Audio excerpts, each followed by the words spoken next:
It's Red Eye Radio. Gary McNamara and Eric Harley talk about everything from politics to social issues and news of the day. Whether you're up late or you're just starting your day, welcome to the show. From the Uniden America Studios, this is Red Eye Radio. All across America and around the planet, we are Red Eye Radio. He is Eric Harley, and I'm Gary McNamara. Hi, good morning. Thank you for being here. Wow, in the middle of another just insane week. You know, I was, during the break, looking at just National Review. Yeah. Just the headline here. Biden is riding the bomb all the way down and taking America with him. And one of my favorite pictures of all time. Oh, by the way, I do believe that there has been some editing of this photo here. Instead of is it a cheap fake? Yes, it's definitely. No, this has to be a deep fake because it's the picture. If you've ever seen Dr. Strangelove, it's Slim Pickens on the bomb. Yeah, that's been released from the B-52. If you know the movie, and it's. Yeah. If that movie's ever on, if I pass by and it's near the end, I've got to stay. You got to stay. You got to watch him riding the nuke down. Yeah. Yeah. But as you can see, he's got to take it when he takes the cowboy hat off and starts waving it around. But it's Biden. It's not Slim Pickens. Right. What do we have here in the Remember when they opened up the emergency pack? Yeah. Yeah, it's a prophylactic. Prophylactic. Yeah. I love it. Which I can't remember how old I was when I saw that. And I knew what it was. I don't remember what my age was at the point, but I went, well, why do you need that? And I didn't realize the sarcasm in it, that probably there's not a prophylactic in your emergency pack. I'm guessing. If you're part of a Air Force B-52 plane over Russia dropping a nuke. Yeah, because right. What do you need that? What are you going to need that for? But that was it. And then the other article that got me, the Democrats' cravenness is worse than the GOP's. CNN's Harry, and this is why you had the meeting yesterday that was described by Axios and others of many of the contested districts across the country where Democrats were actually in tears because they've seen the internal polling on what's going on right now. Because CNN's Harry Enton declined to sugarcoat the predicament in which Democrats find themselves. Not only is Joe Biden going to lose the race in November, Enton said in his analysis of the post-debate polling landscape, but he will take his party with him. The House would likely be gone. Moreover, the chances of Democrats holding on to the Senate close to zero. The state of play contrasts with every presidential race this century in which the Democratic Party's presumptive nominee has led his or her Republican counterpart at this point in the race. Moreover, the party's down-ballot prospects have rarely been worse, as the reliable annual National Public Opinion Reference Survey recently found. For the first time since George W. Bush's first term, more Americans identify as Republicans than Democrats. There is an Earth-killer asteroid on a bound trajectory for the Democratic Party. Yeehaw! Its members can see it coming, and there is still time to divert it from its doomsday course, but its elites and influencers are unwilling or unable to act collectively in the interest of their own self-preservation. So even with time on the clock, Democrats are resigning themselves to their fate. The drawn expressions on the faces of the Democrats. Wow. By the way, I don't know if I completely agree with that last sentence. What's that? Which part? That the Democrats can reverse this and save themselves. I had a problem with that too. Yeah, I don't know. Well, I think that unless you're including the idea of Biden stepping down, but that doesn't mean victory in the fall. Yeah, that's what I mean. Exactly, because I don't know. It could be right. I don't know. When you look at hypotheticals, as we did, the hypothetical races where they even had Al Gore in there against Trump. By the way, Right. Al Gore does lose, but every Democrat loses, Right. and every Democrat, no matter who it is, no matter who they put on the list, loses by more than Biden. Right. Now, you would expect that if it was hypothetical and the Democrats want him gone, the Democrats would rise up to support any other candidate in a poll. And you would I think that would and that doesn't seem to exist. And I would think, and I'm with you on hypotheticals, but I would think this is different type of hypothetical in that was there any energy at all? Was there anything that would demonstrate it in these hypotheticals that, let's just say Newsom, I mean, he's not polling better than any of them, but let's say he were the rock star that everybody on the left were screaming, come on, come on, come on. And then it showed that he would beat Trump by 3 or 4 or 5 points or something like that. You know, that's not happening. In other words, there's no energy going in one direction when they're all calling for Biden to not be the guy. The fact of the matter, and that's the Democrats, the fact of the matter is that on the big picture, when you include more than Democrats, when you include everybody, which you have to, then it looks disastrous because it's about the issues. They write here, the drawn expressions on the faces of the Democrats emerging from Tuesday's House caucus meeting said as much. It felt like a funeral, one unnamed House Democrat said. Then another Democrat chimed in, that is an insult to funerals. Oh, man. Oh, my gosh. The morale of the caucus is at historic lows. Some enterprising team players attempted to summon something resembling enthusiasm for Biden's campaign, but the performance poorly masks the scale of the disaster that is about to befall the party in power. Wow. Yeah. Many have aptly compared the Democratic Party's conundrum to the one Republicans faced throughout 2016. There are uncanny similarities from the collective action problem among party elites to the disparate and to varying degrees fanciful plots designed to make the party's unpopular presidential nominee seem better. I would disagree with this. I think every election is unique. I think you get into dangerous territories when you try to compare one election to another. And I say this way because we've never seen anything like this. We've never seen anything like the obvious cognitive decline of a president over a period of years that we knew about when we put him into office. Yeah, I mean when the country put him into office. Right. I didn't vote for him, but right. And so you see that, number one. You see the policies, and I think that when in the beginning of the show when we were on this a little bit, and we were looking at all the different polls that looked at Trump going up against everyone. I mean, Whitmer, Buttigieg, they even threw Al Gore in, and Biden does the best. And you look at that and you say, okay, what's going on here? Well, you have such a unique set of particular circumstances in this presidential race that has never happened before. As I said, the cognitive decline of the president, the lawfare against against Trump. That's amazing that had no effect. And I mean, it had no effect. There are others out there stating, well, Trump got hurt a little bit. You and I always said, nah, that was always in the margin of error. Wall Street Journal agrees with us. There was no effect on it. Right. And we closely studied the polls. And now you see that, after the debate, I think, for Americans was the fact that was the final nail in the political coffin. That's how I view it. The Democrats coming out and saying, well, that was the evidence that they now need. No, not really. We saw it before. Plus, so many Democrats coming out and now saying that the president shouldn't run, and then it's back and forth and back and forth and back and forth. We've never seen that. And then where they stand on the issues, everything is insane. The Republicans bringing it up. We're gonna vote for the SAVE Act. And that Americans should be the ones voting in elections. Democrats don't want to vote that way.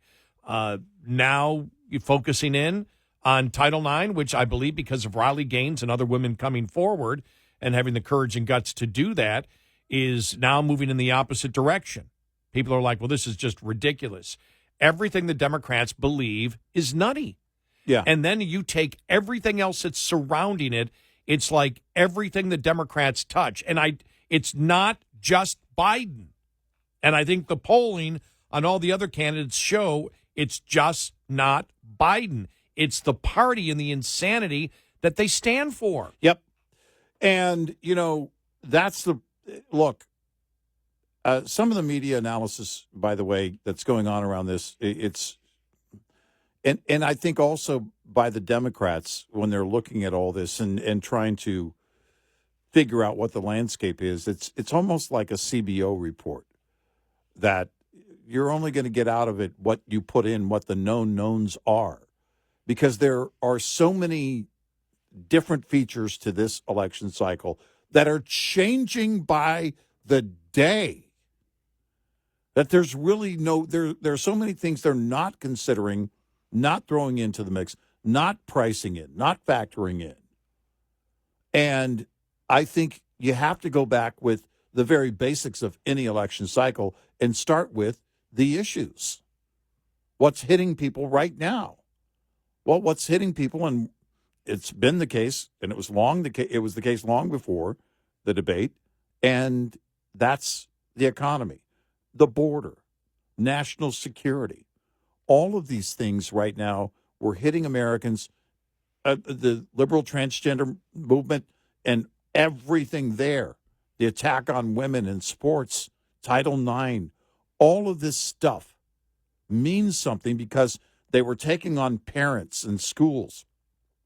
The lawfare isn't exclusive to Trump. The Justice Department and sending FBI agents to monitor parents at school board meetings and take down their license plates. Again, we said the left thinks they're going to war with the right. They were going to war with the parents, and you're not going to win that. So all of these things were big weights and factors in this election cycle as issues are, but we've never seen before Biden and all of his cognitive issues. We've never seen this heavy of a plate on issues that are reality, not abstract, going in to the conventions. You have an administration in power that lied about Afghanistan, as we know. Yeah. Lied about the border, lied about inflation. Well, that's all you need, because those three are really the big, those are the big three, because if you look after the Afghanistan pullout, that's when some of the lowest numbers that Biden had out there at that point. So you look at all those and you say, wow. But I think what's happening now is you've seen it.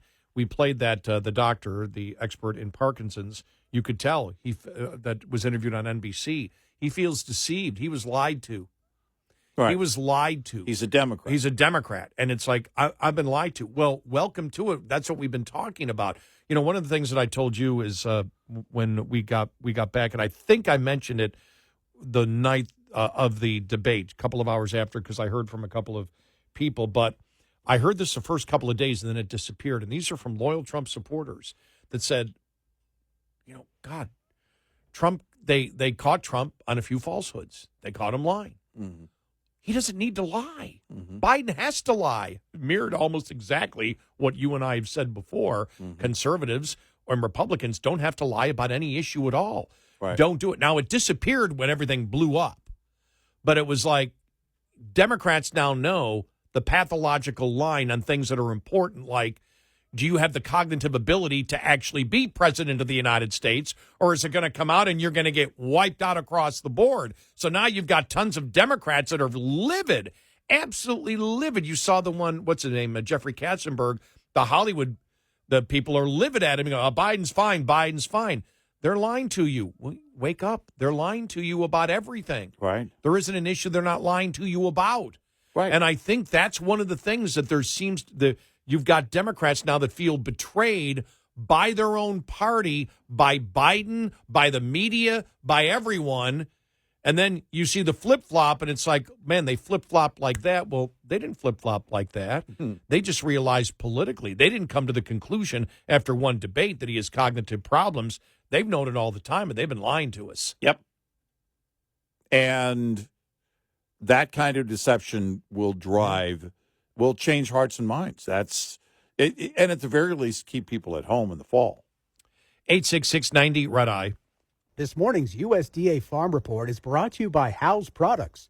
Tested, trusted, guaranteed since 1920. Extreme heat continues to dominate weather in much of the West. USDA meteorologist Brad Rippey. Looking at California in particular, we have seen some truly record-shattering temperatures over the last several days, starting on the 5th of July. For instance, Death Valley, California Sunday reported a high temperature of 129 degrees Fahrenheit, 1 degree short of the all-time record for that area. We have seen heat extending now further inland across the Great Basin, the Intermountain West, even reaching the western slopes of the Rockies. And while we haven't seen any all-time records being set, we have certainly come close in a number of towns across the western U.S. Impacts on ag include heavier than normal irrigation demands. Another concern is wildfire activity. In California, for example, we see 6 active wildfires that have burned at least 1,000 acres, one more than 20,000 acres. Although light winds to date have helped to curtail wildfire spread. I'm Rod Bain reporting for the U.S. Department of Agriculture in Washington, D.C. This report brought to you by Cenex Fuels and Lubes. Lines open for your calls. 866-90 Red Eye on Red Eye Radio.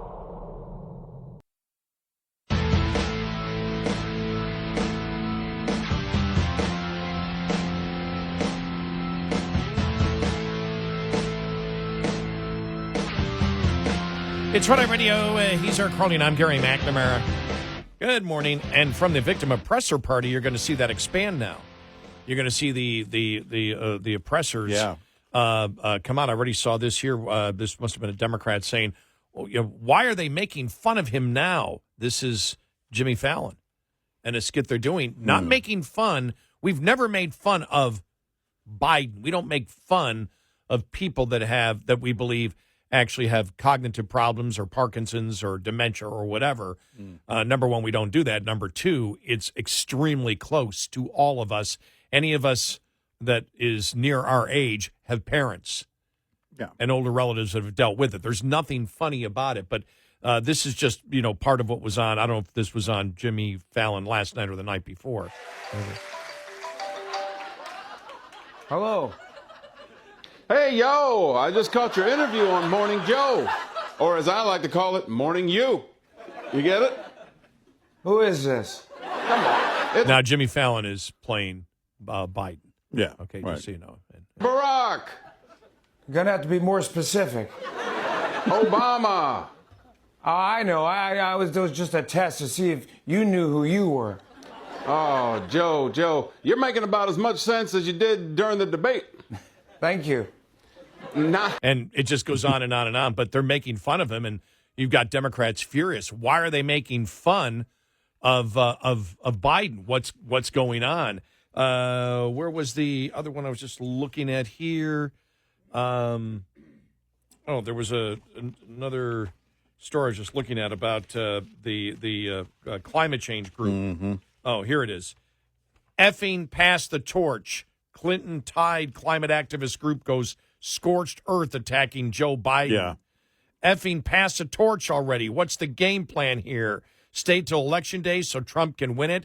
Go down in the history books as a dithering old man whose lust for power snuffed out democracy and incinerated Earth? Tell us. I mean, it's going to get brutal now. Yeah. Well, because the far left saw their opportunity. They thought there was going to be great opportunity to do something about this. And there's nothing they can do. And they're furious.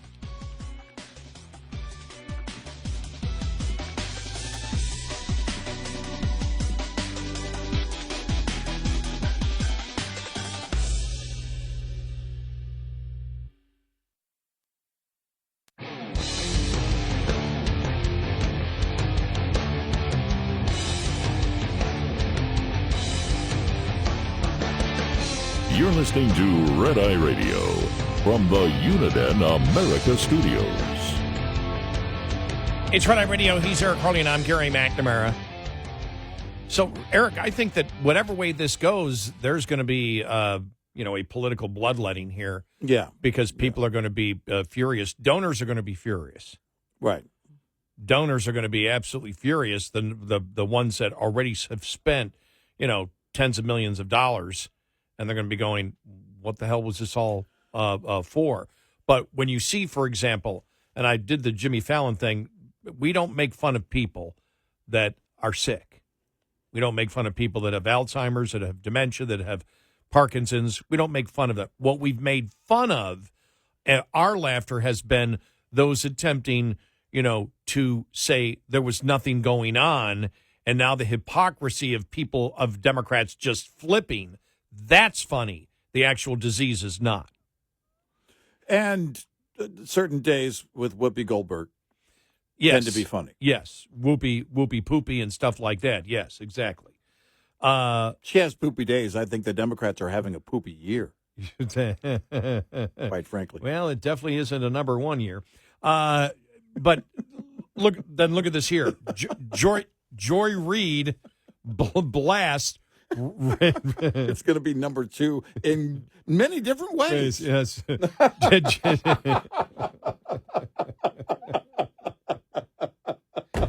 I want to make this clear here. What? If we're being childish, it's in response to the childishness coming from the immature actions. Listen, if you want to call us childish, we have one response. Childish. Yes, childish. Thank you. If you want to call us childish, we have one response. We know you are, but what am I? Yeah, but we're being childish because they are. We're just responding in any type of comedic manner to show the insanity of the other side. Exactly. But you've got Jimmy Fallon there making fun of Biden and his condition. Think about that. Yeah. Where Democrats go, what are you doing there? We talked about the Hollywood elite. Mm-hmm. Livid at Jeffrey Katzenberg. Mm-hmm. You lied to us. Now Democrats are coming out. Everybody's been lying to us. Now they're pretending they didn't know. Of course they knew. Yeah, right. And so it's just everybody, since everybody is lying to everybody in the Democratic Party all the time, finally somebody gets upset and then accuses, well, you're lying about this, you're lying about that, and this is going to be brutal. Look at this here. Joy Reid blasts rich white Democrats for turning on Biden. Yeah. She torched rich white Democrats on Monday for criticizing President Biden, suggesting their public calls for him not to seek re-election could help former President Trump win another election. Please, privileged white elected Democrats, you just keep publicly criticizing your party leader and president to feed the media thirst for Democrats in disarray stories, Reid said. She's going after the privileged white Democrats while simultaneously defending a privileged white Democrat. Yes. That's rich. Reminds me of Kamala Harris, though, remember? Yeah. Why did she lose? Or why was she out so quickly? It was Harris, right? Mm-hmm. Yeah, early December of 19. Right, because of racism. And we said, well, then it's a primary. She was saying It's your own party. The Democrats are racist. Exactly. You're out first because Democrats are all racist. Right. We went, wow. And nobody ever picked up on that. No Democrat. She's calling us racist. Right. I love Reid, though. How dare you, privileged white people, go against this privileged white guy?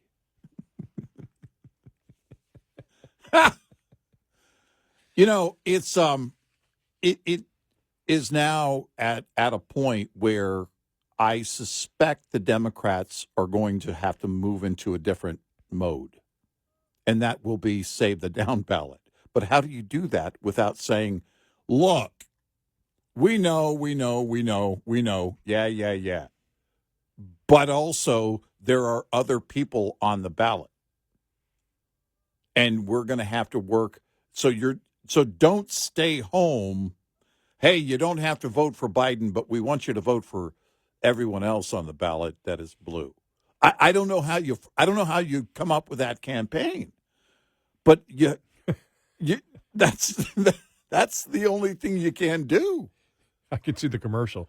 Just because you're not going to vote for Joe Biden doesn't mean you shouldn't be going to the polls to vote for other Democrats. Right. Exactly. That's the only thing you can say. It's, I guess you come out and say, listen, there's so much at stake. Make sure you get out and vote Democrat. Maybe you say it that way. You don't bring up Biden. You just say, vote Democrat. Vote for the Democrats in your district, in your state, and vote for all the Democrats on the ballot, blah, blah, blah, blah, blah, in order to try and save the down ballot. I don't think that's going to work, but I don't know if you're a Democrat, if you're the party, I don't know what else you do. As we said, there isn't one bright spot right now for Biden and the Democrats, not one. No. And you know how bad it is? It's so bad. Think about this, how everything's being tied into this. Even Joe Biden's doctor, the president's doctor, James Comer asking, why has the president's doctor never recommended Joe take a cognitive test? Why was Dr. O'Connor involved in the Biden family business schemes? This is medical malpractice or a cover-up. The doctor needs, because the doctor was involved, Comer is saying, in influence peddling with Jim Biden in the influence peddling business. So everything is connected in some type of corrupt line way. Right. It's just never seen this before. Oh, since we were talking about Joy Reid. Yeah. This is my favorite story of the day. Race story of the day. Expecting people to be on time is part of the white supremacy culture, Duke Medical School claims. Wow.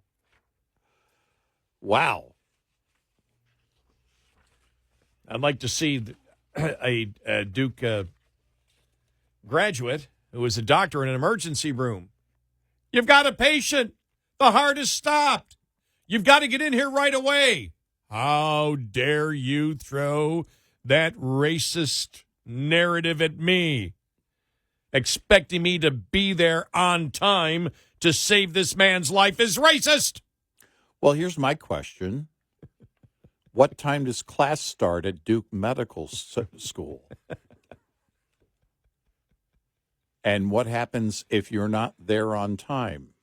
Duke Medical School claims it is white supremacy culture to expect people of color to be on time in a strategic plan for creating an anti-racist workforce. The medical school said its goal, I'm going to make a prediction. DEI is not going to last long in the medical profession. No. Because you know what happens when you show up late for medical school? You know what they call you? They don't call you doctor. Wow.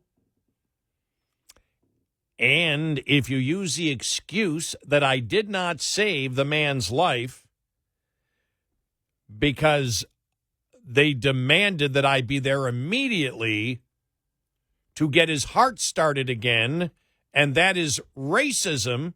You mean you could have started his heart? Well, of course. But expecting me to be there to do that is racism, and so I did not show. Oh, okay, there's no lawsuit there. Yeah. 911, can you please hold?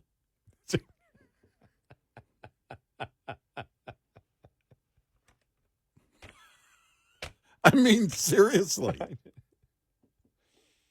They just come up with anything and everything. Everything's racist. Okay.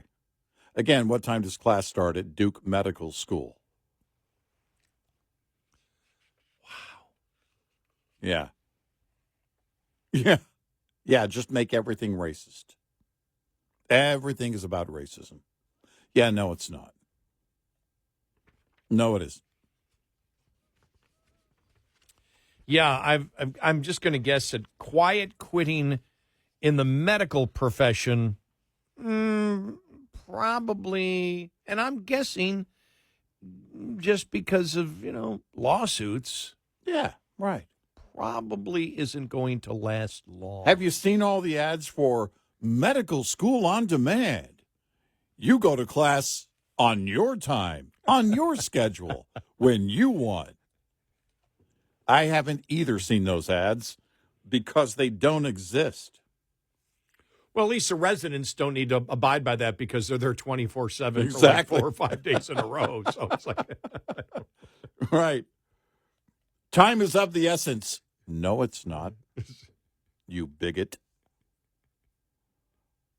You only have 2 minutes to say. No, you don't. That's racist. It's so insane. And everybody sees it. Everybody sees it for what it is. It's just it's another way of basically separating people. That's what you're doing here. The entire intent is to separate people. We all get it. Now you're expected to be on time. You're expected to be on time. The coffee drive-through this morning. It opens when we get there. Now let's see what the reaction is. right. That kind of thing saying that our DEI is that you don't have to be there on time to either be there to perform the emergency medical procedure in a locker room or deliver coffee to people in the morning. Right. Those are two things that DEI cannot succeed in if you're going to say that being there on time is racist. Right. Or is white supremacy Right. culture. Right.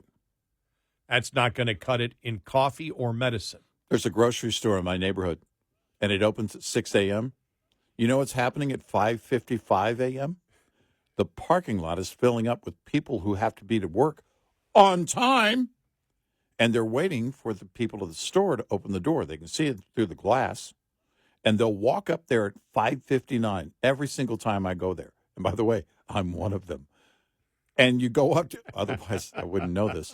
And I walk up to the door and you wait, and you're waiting for them to open that door at 6. And you know what happens? When the clock turns, because, everyone's phone is on real time. You can see when it's 6 o'clock. We look at our phone. It's 6 o'clock. Those doors ain't open. You're wasting our time.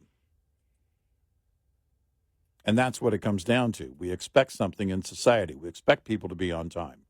It doesn't matter what color you are, and it's not bigoted. Understand for the left to want to change these policies, they're going to have to be defeated a number of times. That's the only thing that's going to change all of this. In big ways, you're right. The only thing is going to, and I read it the other day, an article that said, you want to change lawfare? Have Trump win. Yep. Yeah. That's the biggest thing. If it doesn't work, if it's obvious to people that you're a rogue prosecutor and a rogue judge trying to go after your political opponent, that's not going to, if that doesn't succeed in the United States, you're forced to stop. And if it doesn't succeed now, you'll be forced not to do it again because you've learned the lesson. Right. Yeah, the Constitution got in the way, but even if the Constitution didn't, if it doesn't work. If politically it fails big time, then there you have it. 866-90-RED-EYE. Get in touch with Red Eye Radio, toll free at 866-90-RED-EYE.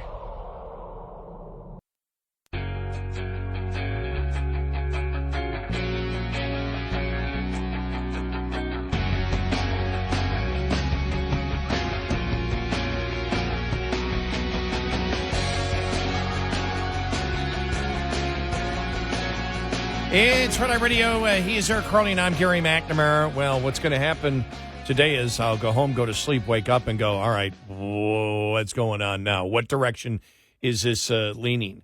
Yesterday, you go to Monday because when the note came out, and it was like, okay, that's going in Biden's favor. Yesterday, when the morning started with the Democrats meeting, you went, okay, this isn't going in Biden's favor, even though you had some of the leadership come out and support him. You could tell that Democrats in the House were panicking. When you have liberal media reporting there was actual crying, and the Axios story talking about the fact that they realized there's nothing we can do. It's too late to change everything. Mm-hmm. We're going to have to live with this, and that's why the crying was happening, is there's a sense of doom, a sense of hopelessness in the Democratic Party because there's nothing they can do now. Right. Yeah. And that's it. You can only wait out the inevitable if you're a Democrat. And if you're one of those Democrats on that down ballot, I don't know what you do. I really don't know where you go.